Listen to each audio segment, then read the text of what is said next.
আপনারা দেখেছেন যে আমেরিকার লস অ্যাঞ্জেলস আগুন ধরে গেছে, দেখেছেন? অনেকেই দেখেছেন, টিভিতে খবর দেখেন। যেই আমেরিকা, পুরা পৃথিবী নষ্টের গুরু হচ্ছে আমেরিকা, পুরা পৃথিবী নষ্টের গুরু হচ্ছে আমেরিকা। পুরা পৃথিবীতে যত মুসলমান রয়েছে সমস্ত মুসলমানদেরকে জ্বালায়ে পুড়িয়ে মারার জন্য যত ধরনের পরিকল্পনা করে ওই আমেরিকা। আল্লাহ তাআলা পবিত্র কালামুল্লাহ শরীফে বলেছেন, ইন্নাহুম ইয়াকিদুনা কায়দা ওয়া ইয়াকিদু কায়দা ফামাহিলিল কাফিরিনা আমহিলহুম রুওয়াইদা। আল্লাহ তাআলা বললেন, কাফিরদেরকে সুযোগ দাও। এই কাফিরদের সমস্ত পরিকল্পনাকে আল্লাহ তাআলা কি করে দিবেন? ধূলিসাৎ করে দিবেন। যাই পরিকল্পনা করুক না কেন, আল্লাহ তাআলার কাছে ওইটা কি দুর্বল। ইন্নাহুম ইয়াকিদুনা কায়দা ওয়া ইয়াকিদু কায়দা ফামাহিলিল কাফিরিনা আমহিলহুম রুওয়াইদা। সূরা তরিকের এই আয়াত, শেষের আয়াত, এটার অনেক আমলের ফজিলত রয়েছে। এটার তত্ত্ব জেনে আপনারা আমল করবেন। এটা কুকুরের কামড় থেকে বাঁচা যায়, কুকুরের কামড় থেকে বাঁচা যায়। এক জায়গাতে গেছেন, কুকুর আক্রমণ করছে, শৃগাল আক্রমণ করছেন। ইন্নাহুম ইয়াকিদুনা কায়দা ওয়া ইয়াকিদু কায়দা ফামাহিলিল কাফিরিনা আমহিলহুম রুওয়াইদা। এবং আপনি যখন ঘুমাতে যাবেন, এই ঘুমাতে যাওয়ার পরেও এই আয়াতটা 3 বার বলে বাড়ি বন্ধ করা যায়। আল্লাহ তাআলা বললেন যে কাফিরদের যেই পরিকল্পনা করো না কেন, কাফিরদেরকে সুযোগ দেওয়া হয়েছে, তোমার ক্ষমতাগুলো দেখাও। ব্যাখ্যাকারীরা লিখেছেন যে প্রতি বছর তারা ওই ইসরায়েলকে যে টাকা পয়সাগুলো দিয়েছে, অর্থ দিয়েছে, সাহায্য করেছে, বোমা দিয়েছে, বারুদ দিয়েছে, এত মিলিয়ন ট্রিলিয়ন খরচ করছে, তার থেকে 6 থেকে 8 গুণ, 6 থেকে 8 বা 10 গুণ পরিমাণ ক্ষতি হয়েছে 6 থেকে 5-6 দিনের মধ্যে। আগুন দেখেছেন আপনারা, এটা কেমন আগুন?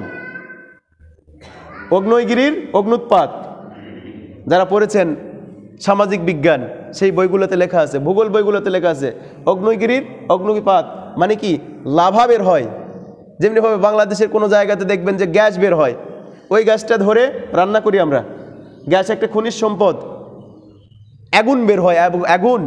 তো যাই দেখেন যে আগুনের ঝড় হচ্ছে, 100 কিলো বেগের উপরে আগুনের ঝড় হচ্ছে। সেই ঝড়টা কোথায় হচ্ছে?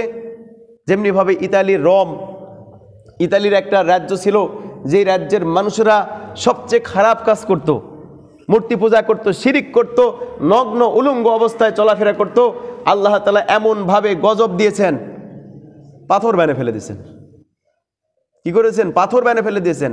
তো আমেরিকার এই লস অ্যাঞ্জেলস, এই শহরটায় বাংলাদেশের একটা অংশ আছে দেখবেন, যেখানে নায়ক নায়িকারা ছবি করে, ছবি তৈরি করে, মুভি। তো আমেরিকার ওই জায়গাতে যারা থাকে তারা হচ্ছে মুভি তৈরি করে, ছবি তৈরি করে। যত ধরনের নগ্নতা ওই জায়গার থেকে ছড়ায় পুরা বিশ্বে। আমেরিকার তো ছড়ায়, পুরা বিশ্বে ছড়ায়। আজকে ইরাক, তো ওই জায়গাতে কি হয়? ওই আমেরিকার ওই জায়গাতে এরকম মুভি তৈরি হয়, উলঙ্গপনা তৈরি হয়, বেহায়াপনা তৈরি হয়। তারা কি করেছিলেন? এরকমভাবে ওই জায়গাতে যারা আছে, যারা মুভি করত, যখন তারা ফিলিস্তিনের মধ্যে আক্রমণ করলো ইসরায়েল, একজন অ্যাক্টর সে বলেছিল যে ইসরায়েলকে মানে ফিলিস্তিনকে শেষ করে দেওয়া হোক। বলুন নাউজুবিল্লাহ। সেই লোকের বাড়ি, তারপরে সবচেয়ে যে নগ্ন ছবিগুলা করত একটা মহিলা, তার কি জানি নাম, সেই মহিলা সবার বাড়িগুলো কি হয়ে গেছে? বাড়ির মধ্যে ঝড়ের আগুন ঢুকে বাড়িগুলা ধূলিসাৎ হয়ে ফিলিস্তিন দেখার মতো, কিন্তু এটা ফিলিস্তিনের চেয়েও খারাপ হয়ে গেছে। বলুন সুবহানাল্লাহ। আল্লাহ তাআলার গজব, পাকড়াও। আল্লাহ তাআলার পাকড়াওটা কি? সবচেয়ে কঠিন, যেটা কোনো মানুষের কি করা মানে মানুষ সেটা সহ্য করতে করার মতো কোনো ক্ষমতা দিয়ে আল্লাহ তাআলা মানুষকে তৈরি করেনি। আল্লাহ তাআলা বলছেন, ইন্না বাতশা রব্বিকা লা শাদীদ। আল্লাহ তাআলার পাকড়াওটা হচ্ছে সবচেয়ে মানে কঠিন। এই পাকড়াওটা কেউ সহ্য করতে পারবে না। আল্লাহ তাআলা বললেন, ফাআলুল লিমা ইউরিদ। আল্লাহ যাহা ইচ্ছা তাহাই করেন। ওই আমেরিকার লস অ্যাঞ্জেলস দেখলে মনে হবে যে সেখানে কে জানি পরমাণু বোমা নিক্ষেপ করে একদম আগুনের ঝড়, মানুষ মারা যাচ্ছে, বাড়িগুলা পুড়ে যাচ্ছে, কারো কিছু করার নেই।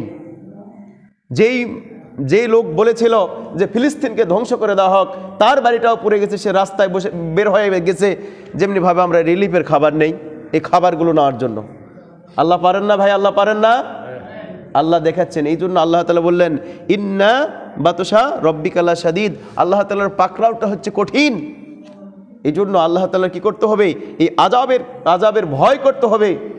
এর দ্বারা শিক্ষা, যেমন ডোনাল্ড ট্রাম্প ক্ষমতায় আসছে, কিন্তু এখনো পরিপূর্ণরূপে সে কি দায়িত্ব নেওয়া বা পরিচালনা করার আগেই তাকে সতর্ক করে দেওয়া হলো যে মুসলমানদেরকে তুমি জ্বালিও না। কারণ লক্ষ লক্ষ ইরাক, ফিলিস্তিন, আফগানিস্তান এই মুসলমানদেরকে যারা জ্বালিয়েছে, পুড়িয়েছে, পিটিয়েছে, বোমা নিক্ষেপ করেছে, আল্লাহ তাআলা কি করেছেন? তাদেরকে এমন আগুন দ্বারা সতর্ক করে দিয়েছে যে তোমরা ভালো হয়ে যাও, এই কাজগুলো করো না। এই জন্য আমরা দোয়া করব